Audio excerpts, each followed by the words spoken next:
There are multiple reports tonight that New York City Sheriff and his office are under investigation. Sheriff Anthony Miranda's office apparently facing scrutiny over cash seizures made during the raids on illegal weed shops. And Miranda himself is reportedly under investigation over claims he allegedly solicited donations for an organization he heads in exchange for looking the other way on targets being investigated by the sheriff's office. This is the third disciplinary action we've seen taken against a Massachusetts law enforcement officer this week, and it's only Tuesday. I just naturally acted, and I thought I was helping, and I guess I didn't. Like I said, I just thought I was doing good, and it backfired. Move. What am I arrested for? I didn't say you're under arrest. Tomorrow on the Night Beat, you're going to see what happens when someone is shot in the eye with a high-propulsion pepper spray gun from less than 4 feet away. Stoughton police chief has suspended a sergeant without pay for his role in a late-night crash after leaving a local bar. The NBC 10 investigators first broke this story last year when we heard from the couple who was hit while sitting at a red light with their baby boy in the back seat. Good morning. Welcome to the Bad Apple Report. It's 7:30 a.m. bright and early right here at home on the range. Thank you so much for being here today, folks. I really appreciate it. We got a wild and crazy show today with a bunch of bad apples. So without further ado, on with the show. Former Stoughton police officer William Farwell will never work again as an officer. According to the report, Farwell voluntarily agreeing to his decertification but not admitting to any truth about the allegations against him. Farwell is one of 3 officers accused of having a sexual relationship with Sandra Birchmore before federal investigators say his twin brother Matthew got her pregnant, killed her, then staged her apartment to look like a suicide.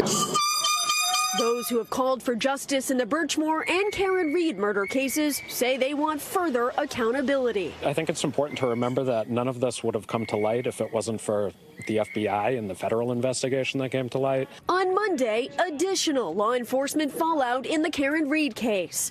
Massachusetts State Police Detective Sergeant Yuri Buchanan forced to give back 5 vacation days for failing to supervise Trooper Michael Proctor.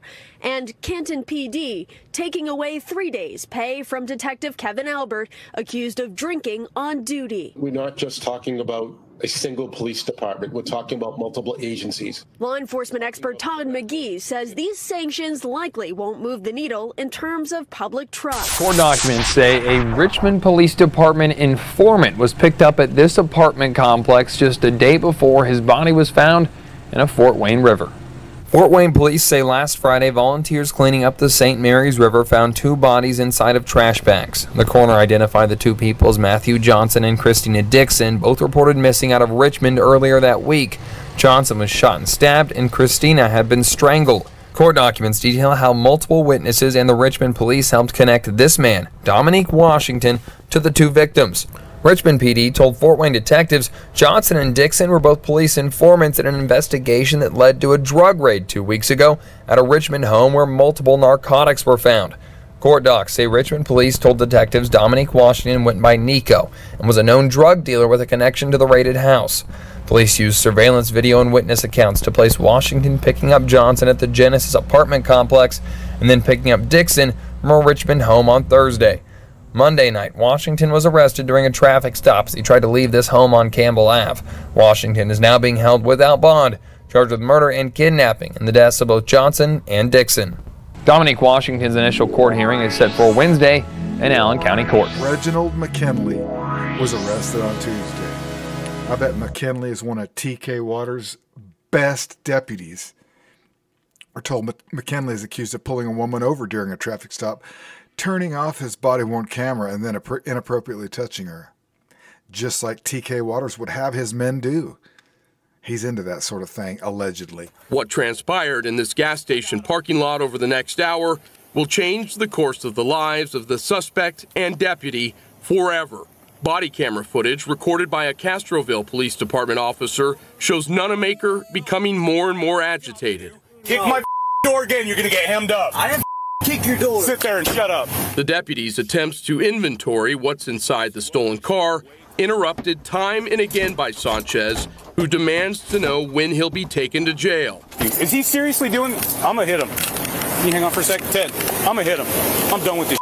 Nunamaker at one point retrieves leg shackles from his vehicle, but fails to put them on Sanchez, who continues to cause a commotion. Watch out! Flex, mother, I dare you. Bro, chill out, bro. You just hit the out of my head. After the 7th interruption, Nunamaker pulls out his department-issued pepper spray gun. What the Hey, why'd you... Ah! New York City Sheriff Anthony Miranda's profile rocketed since taking the job more than 2 years ago. His agency, in charge of enforcing court orders and seizing property, landed him in the forefront of the battle against illegal weed shops. But the sheriff himself is now reportedly at the center of a corruption probe.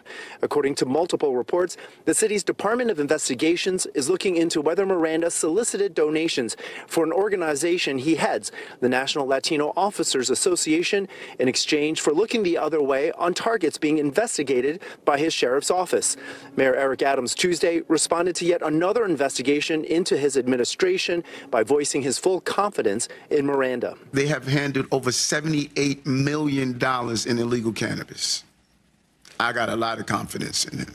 In addition to reports investigators are looking into Miranda, there are also several reports the DOI is looking into allegations his office improperly seized cash during its raids on illegal weed shops.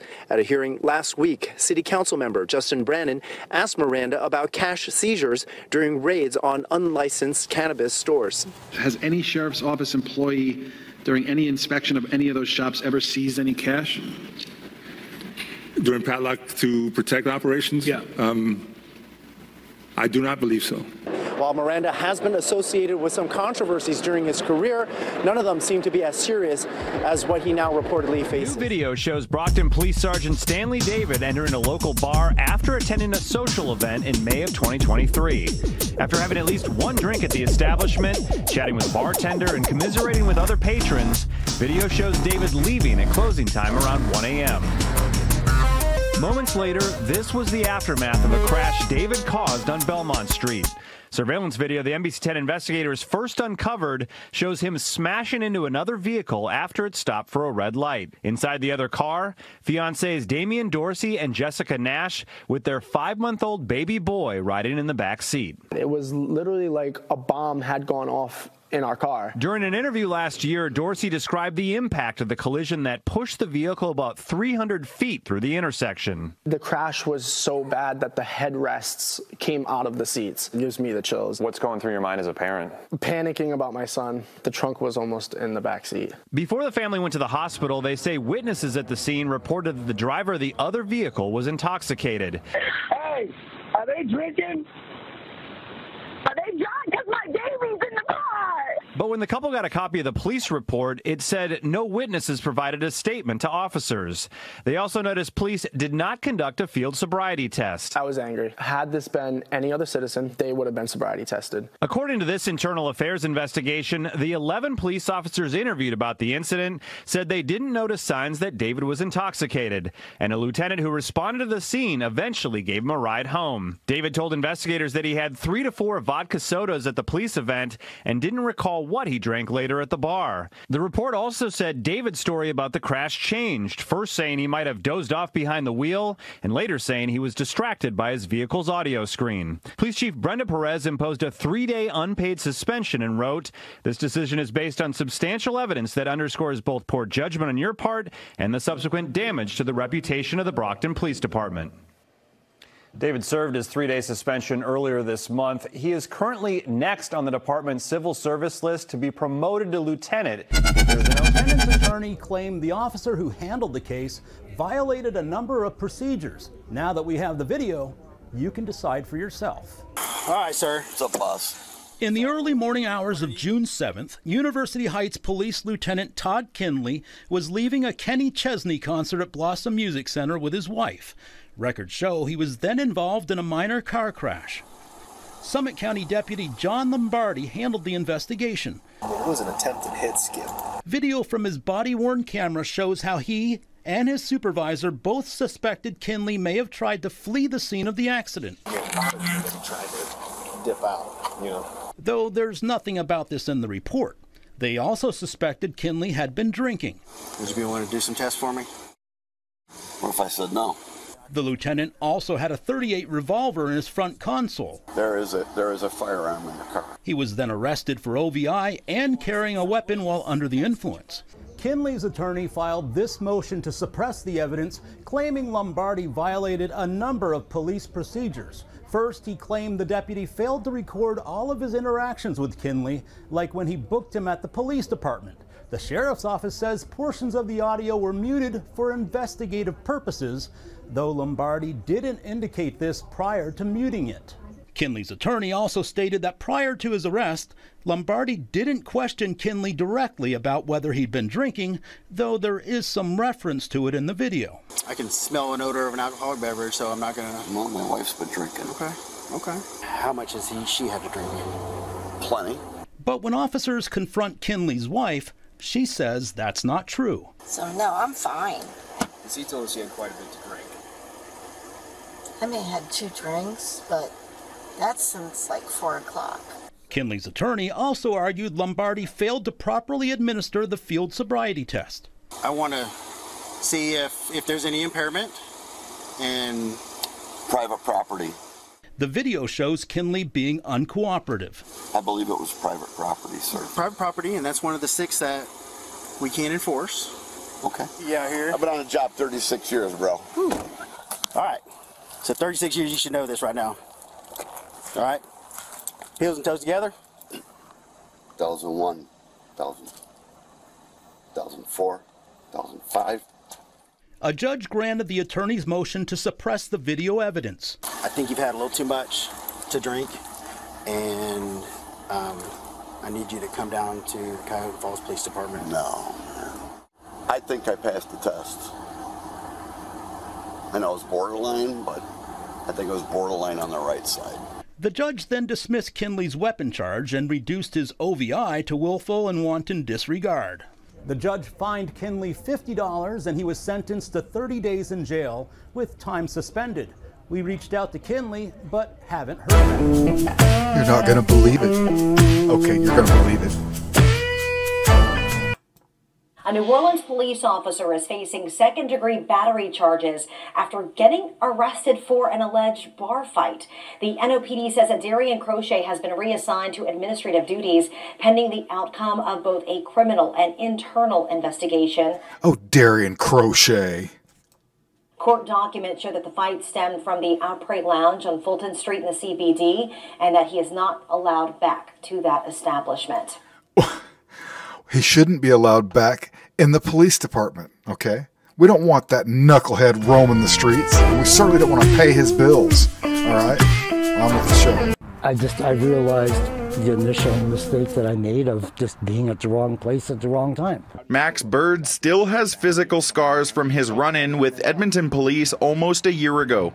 It's still weak. It's deformed like this. It wasn't like this before. He's putting his hands up. Video from the police helicopter obtained by Bird's lawyer shows the October 14th, 2023 arrest. Friday, 2 of the officers officially charged with assault. It happened near the White Mud Drive and 66th Street. Bird says he was walking home from an area near Millwood's town center through Millbourne, the neighborhood he grew up in, when he saw what looked to him like a car accident, saying he went to help. That's when police showed up. Bird says he complied with officers' orders, first jumping the fence towards police. And it looks like members are directing him to hop over the fence. I went back to the fence, I climbed over the fence and waited for them.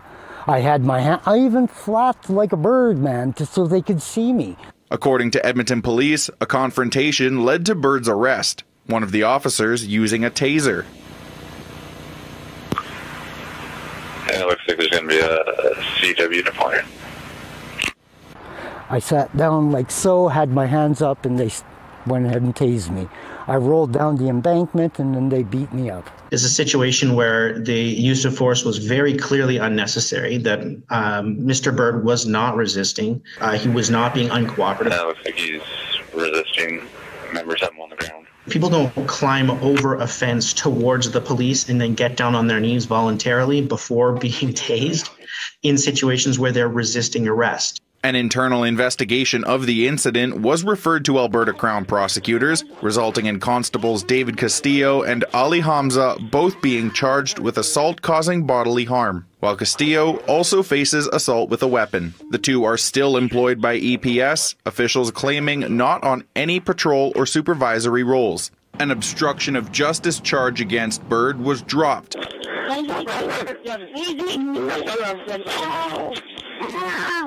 But the arrest is a moment that has led to long-lasting injuries in his arm. I have to use both hands. I don't even have the strength to hold a cup of coffee anymore. And it's just anybody who knows me, like, I didn't look like that last year. Bird is also filing a human rights lawsuit, saying he hopes this can lead to improvements in EPS hiring and training practices. In Edmonton, Elliot Canop, City News. TK, Waters, the damage is done. You should retire. You're a terrible leader. Jacksonville officer has been arrested. Driver says he made inappropriate physical advances on her, and here's the story. We just gave you a little preview a minute ago. Sheriff TK Waters announces the 14th arrest of a Jacksonville Sheriff's Office. Oh, he was the employee of the year. It's so rich. An officer who a woman said made aggressive advances toward her during a traffic stop, followed by inappropriate physical contact afterward. The sheriff also said the officer had turned his body-worn camera off, naturally. Trained by TK Waters. That's right, allegedly. Reginald Rannard McKinney, 46, was charged with false imprisonment, battery Tuesday. McKinney had been with the sheriff's office for 2 years and previously ran the McKinney Family Funeral Home. Oh, geesh. What a... Oof. Okay. He was a deputy on Clay County. Oh, he was also a deputy in Clay County. Waters said he since resigned from the sheriff's office. Oh, full pension for that guy. Waters said the incident began with McKinney pulling over a driver in his marked patrol car on September 4th for a suspended license. Oh, he must have been horned up.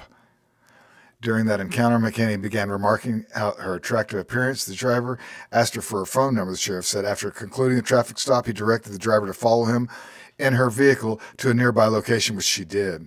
Once there, he continued his personal advances toward the driver and made inappropriate physical contact with her. He was horned up, just like I said he was, you guys. She reported to the sheriff's office a few days later. Waters also turning off his... Waters also said turning off his body cam is a major violation of policy. Indeed. Anytime you're doing a police service or you have contact with the public doing police business, it's supposed to be on the entire time. Well, TK, you're so good as a leader. They just knew that instinctively. Knucklehead. The arrest report listed the time frame about 1:30 a.m., blah, blah, blah. A 23-year-old woman complaint stated the officer even advised her that he turned his body cam off. Ooh, it's, you know what I mean, it's just you and me, baby. All right, he then told her that he could take her to jail, but he's not going to do it. And then he asked her to step out of the vehicle. Okay, so you're in big trouble, Officer Knucklehead. Okay, the victim stated that the suspect told her to follow him back to the vehicle, where he showed her on his laptop computer her license was suspended, and there was an order to seize her tag, but he's not going to do it, you know what I'm saying, you know, because he's such a benevolent TK Waters style deputy. After asking for her phone number and for her to follow him around the corner, what happened next was redacted in the report for privacy laws. Well, I bet he whipped it out, okay, allegedly. The investigation included security video in the area at the time of the interaction, corroborating details that the woman's account report said. The victim stated throughout the encounter that the suspect, she felt fearful by the suspect's statement that he had turned his body-worn camera off.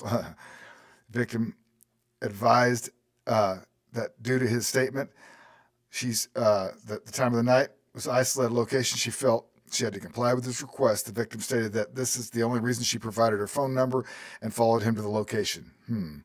Okay. Sheriff TK Waters remarks about the officer, Reginald McKinney. Oh, TK Waters advised that if anyone asked by the officer to go to any other location for non-specific law enforcement reason to speak to his supervisor. Oh, TK, you're doing such a great job. Keep investigating, you knucklehead, no talent, idiot. Okay, this is very, very frustrating. It should never happen. Boo, says TK, the knucklehead.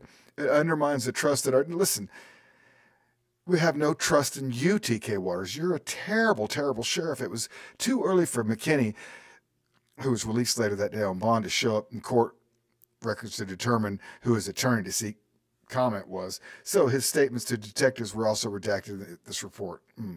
Oh, we don't get to even hear what McKinney has to say. Okay. The arrest follows September 12 charges of another Jacksonville. You know, we're not going to read all about this because they're a bunch of losers. They're a bunch of losers because TK Waters, the sheriff, is a complete and utter disgrace. That's right. On with the show. It was so surreal and so out of the ordinary and shocking to see. Get off him! Violence at the Brentwood post office as a camera crew puts a customer in a chokehold and stomps on the man's head. It was 8:30 a.m. Paris checks his P.O. box and sees a costumed character on his way out. All right, what are you out here for at the post office? Freedom of expression. Freedom of expression? First Amendment rights. Constitution. He and his friends are self-proclaimed First Amendment auditors, part of an online group called Impact Media that stand for freedom of speech and peaceful assembly. Though this was anything but. What do you call yourself? What the hell? It starts with this elderly woman hitting the First Amendment defenders with her cane, trying to shoo them away.